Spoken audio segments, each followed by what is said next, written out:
आप देख रहे हैं अपना बिहार। मैं हूं आपके साथ विभा उपाध्याय और बुलेटिन की शुरुआत इस वक्त बड़ी खबर के साथ। ओडिशा में कांग्रेस सांसद धीरज साहू के ठिकानों से जब्त कैश की गिनती जो है अब पूरी हो चुकी है और बड़ी खबर इस वक्त धीरज साहू के पास मिले 351 करोड़ रुपए।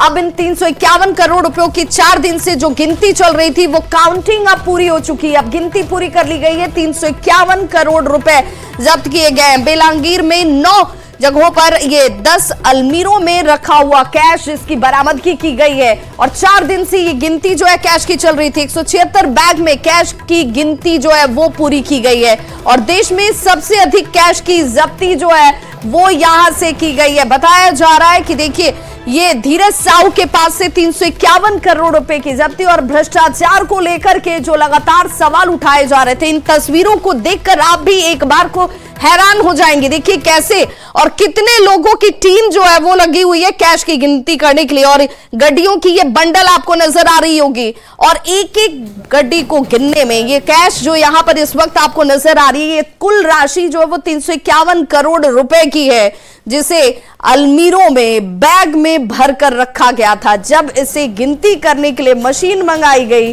तो मशीन भी जैसे इसके आगे हार मान लेती है।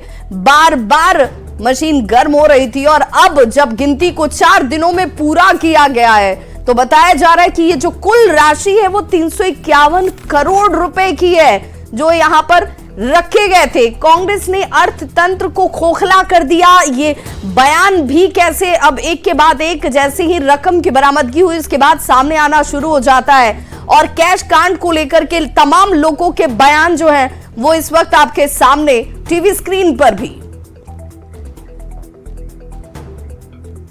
तो सांसद के कैश लुक में अब तक क्या कुछ हासिल हुआ है ये भी आपको जानना होगा और जहन में रखना भी होगा क्योंकि आपको हम बताते चलें कि सांसद धीरज साहू के ठिकाने से जब्त कैश की गिनती जो है अब पूरी की जा चुकी है। एमपी के ठिकाने से ये गिनती अब पूरी हो चुकी है। गुरुवार से ही जब्त कैश की गिनती लगातार की जा रही थी। 4 दिन में 351 करोड़ रुपए कैश गिने गए हैं जो यहां से जब्त किए गए थे। कैश से भरी हुई 10 अलमारियों को यहां जब्त किया गया। जब्त कैश को 176 बैग में रखा गया था। ओडिशा, झारखंड, बंगाल में एक साथ ये ताबड़तोड़ छापेमारी की गई। बुधवार को आयकर की टीम सबसे पहले पहुंचती है और तब कार्रवाई की शुरुआत की गई। ओडिशा में बीडीपीएल और बीएसआईपीएल पर यह छापेमारी की कार्रवाई की शुरुआत हुई। सांसद के आवास इसमें शामिल, प्रतिष्ठान इसमें शामिल, जहां पर छापेमारी की जाती है और किसी भी रेड में सबसे अधिक कैश की जब्ती यहां पर की गई है जो अपने आप में देश में सबसे अधिक कैश की जब्ती का एक रिकॉर्ड बना चुकी है और सर्वाधिक कैश यहां से जब्त किया गया है। पहले कानपुर में इत्र कारोबारी के यहां से भी 200 करोड़ रुपए जब्त किए गए थे लेकिन ये भाई तो उससे भी आगे 351 करोड़ रुपए जब्त किए गए हैं। कांग्रेस सांसद के कैश कांड पर सियासत भी अब शुरू हो चुकी है। केंद्रीय गृह मंत्री अमित शाह ने इस कैश कांड को लेकर विपक्ष पर जोरदार और बड़ा हमला किया। अमित शाह ने कहा कि इतने नोट मिलने के बाद भी विपक्षी पार्टियां इस पर चुप क्यों हैं, इस पर जवाब देना चाहिए। मुझे तो बड़ा आश्चर्य है, आजादी के बाद किसी भी दल के सांसद के घर से इतनी बड़ी मात्रा में कैश नहीं पकड़ी गई होगी। सैकड़ों करोड़ों रुपए का कैश सांसद के घर से मिलता है और पूरा इंडी अलायंस मौन है इस करप्शन पर। मैं तो पूछना चाहूंगा इनके साथियों को, कांग्रेस का मौन तो हमें समझ में आता है क्योंकि इनकी फितरत ही भ्रष्टाचार की है, परंतु चाहे तृणमूल कांग्रेस हो, चाहे जेडीयू हो, चाहे आरजेडी हो, ये सारे दल डीएमके सहित चुप बैठे हैं।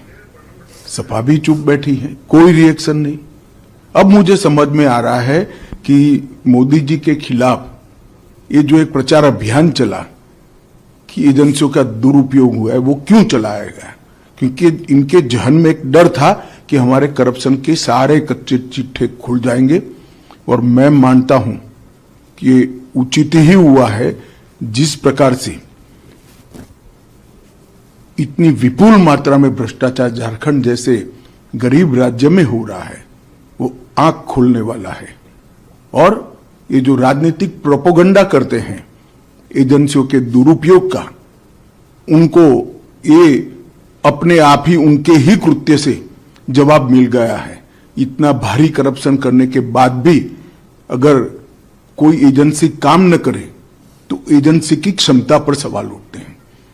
और मैं मानता हूं कि राहुल गांधी से लेकर इंडी अलायंस के सभी लोगों ने इसका जवाब देना चाहिए।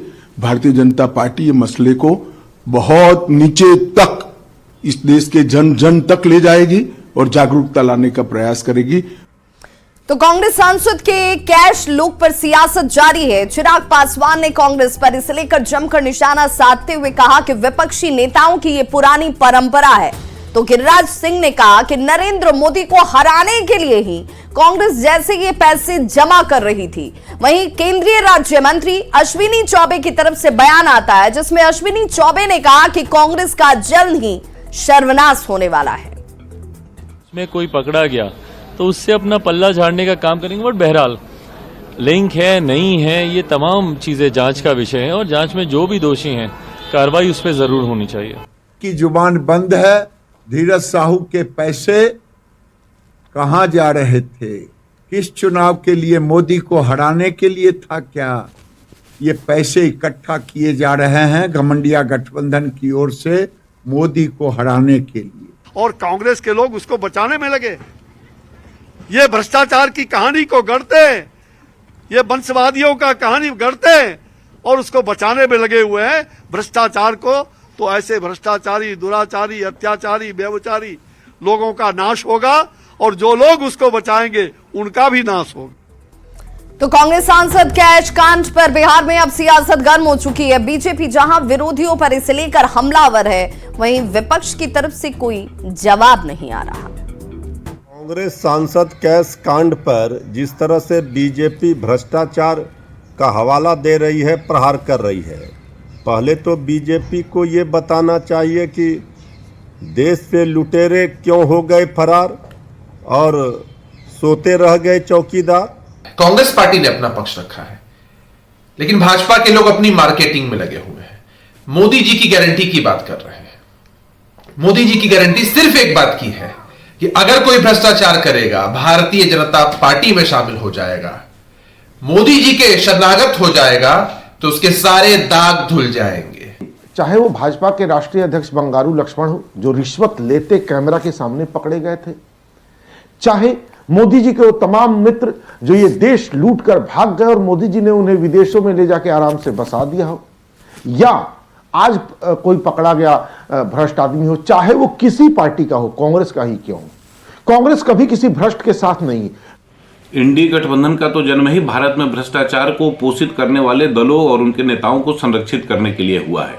इसलिए वो कोई भी विषय भ्रष्टाचार पर बोलते नहीं। 300 करोड़ रुपए से ज्यादा कैश अगर किसी एक व्यक्ति के घर पर मिलता है तो ये गरीब के हक का पैसा इन्होंने अपनी तिजोरियों में बंद करके रखा है, इसलिए इतनी बड़ी मात्रा में कैश इनके घर से पकड़ा जा रहा है। इसलिए ये कोई भी नेता इस विषय पर बोलने से बच रहे हैं। तो कांग्रेस सांसद के कैश कांड पर सियासत खूब हो रही है। अमित शाह ने विपक्ष पर बड़ा और जोरदार हमला किया। इतने नोट मिलने के बाद भी विपक्षी पार्टियां आखिर चुप क्यों है, यह अपने आप में एक बड़ा सवाल है। अमित शाह ने कहा कि INDIA जिसे इंडी गठबंधन कहा जाता है, वो इस कैश कांड पर आखिर चुप क्यों है भाई। ये इनकी चुप्पी अपने आप में आश्चर्य पैदा करती है, आश्चर्यजनक है। पूरा INDIA गठबंधन जो है इस वक्त भ्रष्टाचार की इन खबरों पर, इन तस्वीरों पर चुप है, मौन है। बीजेपी इस मुद्दे को जन जन तक पहुंचाएगी।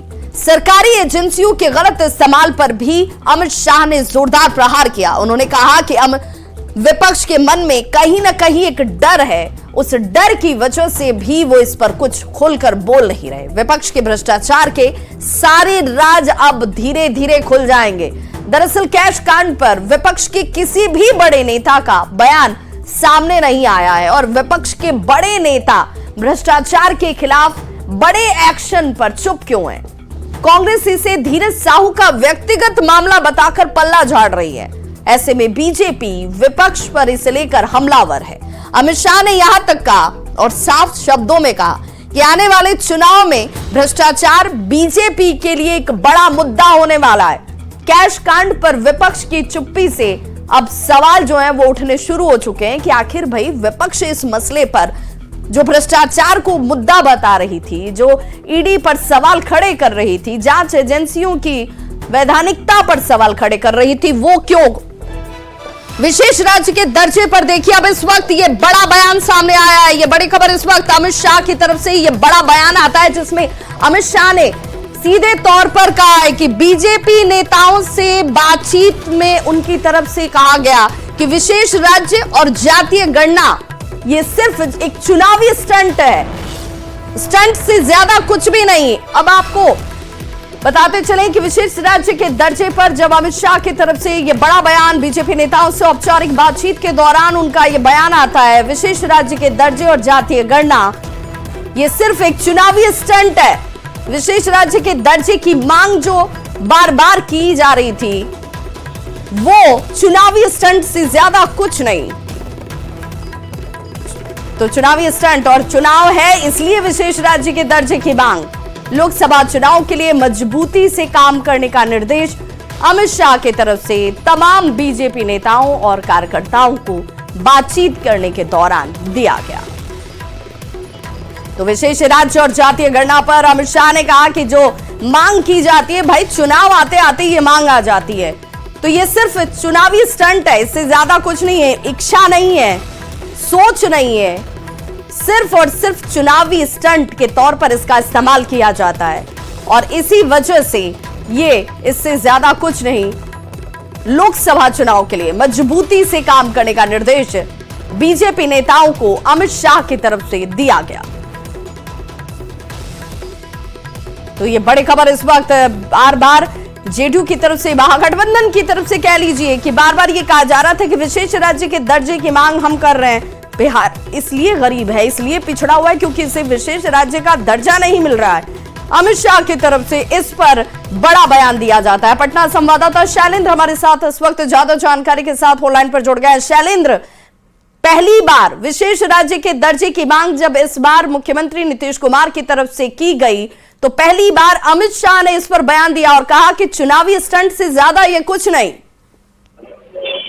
बिल्कुल, देखिए जिस तरीके से कल बैठक हुई और बैठक के बाद अमित शाह ने पार्टी के नेताओं से मुलाकात की और उसी मुलाकात में इन बातों का जिक्र किया गया कि किस तरीके से जो बैठक हुई पूर्वोत्तर राज्यों की, उस बैठक में मुख्यमंत्री नीतीश कुमार के द्वारा यह मांग की गई थी और उस मांग पर अपने पार्टी के जो भाजपा के नेताओं के साथ उनकी जो मुलाकात हुई स्टेट गेस्ट हाउस में, उसी में चर्चा के दौरान अमित शाह ने कहा कि जब भी चुनाव आते हैं तो इस चुनाव के समय पर बिहार में महागठबंधन के नेताओं को विशेष राज्य का दर्जा याद आता है।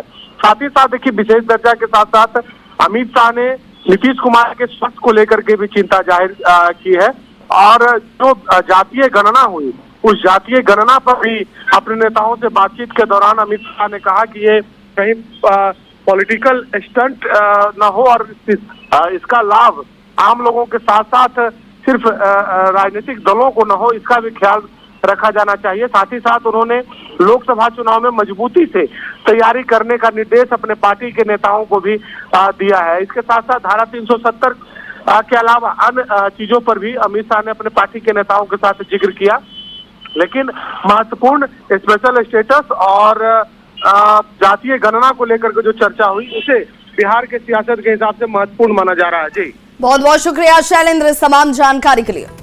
तो अमित शाह की तरफ से जातीय गणना पर सवाल खड़े किए जाने के बाद जेडीयू ने इस पर पलटवार किया है। जेडीयू प्रवक्ता नीरज कुमार ने कहा कि अगर बिहार की जातीय आधारित गणना की रिपोर्ट सही नहीं है तो केंद्र सरकार अपने ही स्तर से आर्थिक सामाजिक जनगणना करा ले।